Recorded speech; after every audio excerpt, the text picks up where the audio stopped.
ಸೈತಾನನು ತೋರಿಸುವಂತಹ ಇದರಲ್ಲೇ ಸಂತೋಷವಿದೆ, ಇದರಲ್ಲೇ ನೆಮ್ಮದಿ ಇದೆ, ಇದನ್ನ ಶೇಖರಿಸಿಟ್ಟುಕೊಂಡರೆ ನಿನ್ನ ಜೀವನ ಚೆನ್ನಾಗಿರುತ್ತದೆ ಎಂದು ಮಾಯೆಯನ್ನ ಮಾಡುವಂತಹ, ಮೋಸ ಮಾಡುವಂತಹ ಶೈತಾನನ ಹಿಂದೆ ನಾವು ಓಡುವಂತಹ ವ್ಯಕ್ತಿಗಳು ನಮ್ಮಲ್ಲಿ ಅನೇಕರಿದ್ದೇವೆ. ಕ್ರಿಸ್ತರು ಹೇಳುತ್ತಾರೆ, ನನ್ನನ್ನು ಹಿಂಬಾಲಿಸುವುದಾಗಿದ್ದರೆ ಶಿಲುಬೆಯನ್ನ ಹೊತ್ತುಕೊಂಡು ಬಾ, ನಿನ್ನ ಕಷ್ಟಗಳನ್ನ ಒಪ್ಪಿಕೊಂಡು ಬಾ, ಆಗ ನಿನ್ನ ಕಷ್ಟಗಳಲ್ಲೂ ನಿನಗೆ ನಾನು ಶಾಂತಿ ಸಮಾಧಾನವನ್ನು ಕೊಡುತ್ತೇನೆ ಎಂದು ಹೇಳುತ್ತಾರೆ.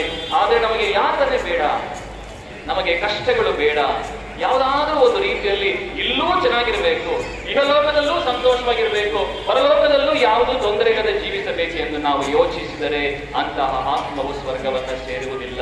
ಪ್ರಿಯ ಸಹೋದರ ಸಹೋದರರೇ, ಇಂದು ನಾವು ನಿನಗೆ ಮೊಟ್ಟ ಮೊದಲಿಗೆ ಹೇಳುವಂತಹ ವಿಷಯವನ್ನು ತಿಳಿದ್ರೆ, ನೀವು ಹಂಬಲಿಸುತ್ತಿರುವಂತಹ ರಕ್ಷಣೆ ದೊರಕುವುದು ಯಾತನೆಯ ಹಾದಿಯಲ್ಲಿ ಮಾತ್ರ.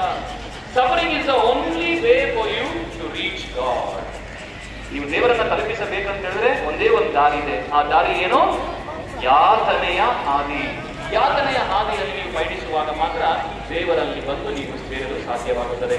ಸಂತ ಥಾಮಸ್ ಅಕ್ವಿನಸ್ ಹೇಳ್ತಾರೆ, ಯಾವುದೇ ಒಂದು ಪ್ರಾರ್ಥನೆಯಲ್ಲಿ ನೋವಿಲ್ಲ ಅಂತ ಹೇಳಿದ್ರೆ ಆ ಪ್ರಾರ್ಥನೆ ಫಲ ಬೀರುವುದಿಲ್ಲ. If there is no mortification in prayer, that prayer is not complete, it will not bear fruit. ನನ್ನ ಧರ್ಮ ಕೇಂದ್ರದಲ್ಲಿ 2021ರಲ್ಲಿ ಪ್ರಥಮವಾಗಿ ನಾನು ಕಾಲಿಟ್ಟಾಗ ನಾನು ಪ್ರಾರಂಭಿಸಿದಂತಹ ಒಂದು ಗುಂಪು ಯಾವುದಂತ ಹೇಳಿದ್ರೆ ಅದು ಫಾಸ್ಟಿಂಗ್ ಗ್ರೂಪ್, ಉಪವಾಸವಿದ್ದು ಪ್ರಾರ್ಥಿಸುವಂತಹ ಒಂದು ಸಣ್ಣ ಗುಂಪನ್ನು ಪ್ರಾರಂಭಿಸಿದೆ. ಅದರ ನಂತರವೇ ಎಲ್ಲಾ ವಿಷಯಗಳು ಪಾಠಾಂತರಿಸಿ, ಆರ್ಥಿಕ ಸಮಿತಿ ಮತ್ತೆ ಮಾತೆಯಲ್ಲಿ ಅವರೆಲ್ಲ ನಂತರ ಬರ್ತಾರೆ. ನಮಗೇನು ಮೊದಲು ಬೇಕಾಗಿದೆ ಅಂತ ಹೇಳಿದ್ರೆ ಪ್ರಾರ್ಥನೆಯ ಅವಶ್ಯಕತೆ ಇದೆ. ಅದರಲ್ಲೂ ನೋಡಿ, ಉಪವಾಸವಿದ್ದು ಪ್ರಾರ್ಥಿಸುವಾಗ ಈ ದೇಹಕ್ಕೆ ನೋವನ್ನ ಉಂಟು ಮಾಡಿ ನಾವು ಸಹಿಸಿಕೊಂಡು ಪ್ರಾರ್ಥಿಸುವಾಗ ದೇವರು ಅದನ್ನು ಇನ್ನೂ ಹೆಚ್ಚು ಮೆಚ್ಚಿಕೊಂಡು ನಮ್ಮ ಕೋರಿಕೆಗಳನ್ನು ನೆರವೇರಿಸುತ್ತಾರೆ. ಆದ್ದರಿಂದ ನೀವು ಕೂಡ ಉಪವಾಸವಿರಲು ಕಲಿತುಕೊಳ್ಳಿ. ವಾರಕ್ಕೊಮ್ಮೆ ಆದರೂ, ತಿಂಗಳಿಗೊಮ್ಮೆ ಆದರೂ ಉಪವಾಸ ಇರ್ತಿದ್ದೀರಾ?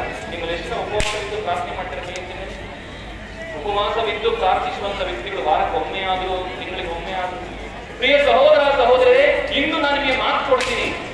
ನಿಮ್ಮ ಮನೆಗಳಲ್ಲಿ ನಿಮಗೆ ವಿಶೇಷ ಕೋರಿಕೆಗಳಿರ್ತದೆ. ಆ ಕೋರಿಕೆಗಳನ್ನ ನೀವು ಉಪವಾಸವಿದ್ದು ಪ್ರಾರ್ಥಿಸಿ ಅರ್ಪಿಸಿರಿ. ನಿಮ್ಮ ಕೋರಿಕೆಗಳನ್ನ ದೇವರು ನೆರವೇರಿಸಿಲ್ಲ ಅಂದ್ರೆ ನಾನು ಹುಡ್ಕೊಂಡು ಬನ್ನಿ. ಆದ್ರೆ ನಿಮ್ಮ ಉಪವಾಸದಲ್ಲಿ ಸತ್ಯ ಇರಬೇಕು.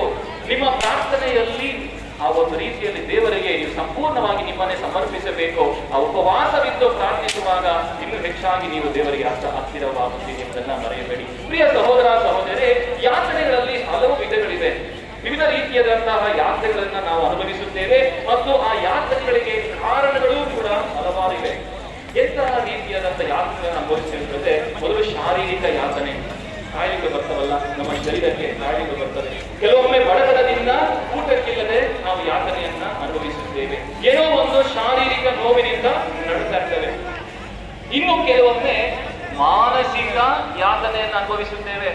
ಶಾರೀರಿಕ ಯಾತನೆಯನ್ನು ಅನುಭವಿಸಿರ್ಬೋದು, ಆದರೆ ಮಾನಸಿಕ ಯಾತನೆಯನ್ನು ಅನುಭವಿಸುವುದು ಅಷ್ಟು ಸುಲಭವಲ್ಲ.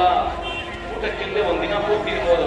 ಆದರೆ ನಿಮ್ಮ ಮಕ್ಕಳೊಬ್ಬರು ಕೂತ್ಕೊಂಡು ನಿಮ್ಮನ್ನ ನಿಂದಿಸುತ್ತಲೇ ಇದ್ದರೆ, ನಿಮ್ಮನ್ನ ಬೈಯುತ್ತಲೇ ಇದ್ದರೆ, ನಿಮಗೆ ಶಾಂತಿಯನ್ನೇ ಕೊಡದಿದ್ದರೆ ನೀವೇನ್ ಮಾಡ್ತೀರಾ? ಅಂತ ಬೇಡವೇ ಬೇಡ ಅಂತ ಹೇಳಿ ಮನೆ ಬಿಟ್ಟು ಹೊರಗೆ ಹೋಗಿ ಎಲ್ಲಾದ್ರೂ ದೇವಾಲಯದಲ್ಲಿ ಕುಳಿತುಕೊಳ್ಳುತ್ತೀರಾ. ಒಂದು ದಿನ ಪೂರ್ತಿ ಊಟವಿಲ್ಲದೆ ಕೂಡ ಇರ್ಬೋದು. ಆದರೆ ಮಾನಸಿಕ ನೋವನ್ನು ಸಹಿಸಿಕೊಂಡು ನಮ್ಮಿಂದ ಕುಟುಂಬಗಳಲ್ಲಿ, ಮನೆಗಳಲ್ಲಿ ಇರುವುದಕ್ಕೆ ಸಾಧ್ಯವಿಲ್ಲ. ಇಂದು ಬಹಳ ಯುವ ಜನರು ಮತ್ತು ಮಕ್ಕಳು ಮನೆಯಿಂದಲೇ, ಕುಟುಂಬದಿಂದಲೇ ಅಷ್ಟೊಂದು ಮಾನಸಿಕ ನೋವನ್ನು ಅನುಭವಿಸುತ್ತಿದ್ದಾರೆ. ಪ್ರಿಯ ಸಹೋದರ ಸಹೋದರಿ, ಎಲ್ಲಾ ರೀತಿಯಾದಂತಹ ಯಾತನೆಯನ್ನ ನಮ್ಮ ವಿಶ್ವಾಸಿಗಳು ಅನುಭವಿಸಿದ್ದಾರೆ. ಹಾಗಾದ್ರೆ ಈ ಯಾತನೆಗಳಿಗೆ ಕಾರಣ ಏನು? ನಿಮ್ಮನ್ನು ಕೇಳಿದ್ರೆ ನೀವು ಬೇರೆಯವ್ರನ್ನ ಹೇಳ್ತೀರಾ.